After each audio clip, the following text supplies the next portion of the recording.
Bapak Ibu, saudara yang dikasihi oleh Tuhan, sering kita berpikir, kenapa ya? Kok saya sudah sungguh-sungguh dalam Tuhan, tapi kenapa Tuhan gak menaruh jalan saya itu mulus? Tidak ada tanjakan, tidak ada tantangan, tidak ada masalah. Kenapa? Kadang-kadang kita gak ngerti. Tapi Bapak Ibu, di dalam 1 Korintus 10 ayat yang ke-13 mengatakan, pencobaan-pencobaan yang kamu alami ialah pencobaan-pencobaan biasa yang tidak melebihi kekuatan manusia. Sebab Allah setia dan karena itu Ia tidak akan membiarkan kamu dicobai melampaui kekuatannya. Artinya apa?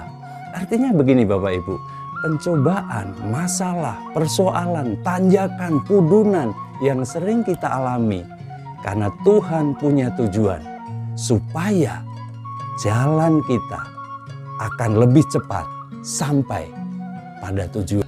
Jadi kalau hari-hari ini ada banyak masalah persoalan, jangan takut. Sebab Tuhan akan segera membawa kita sampai pada tujuan yang terbaik. Tuhan Yesus memberkati.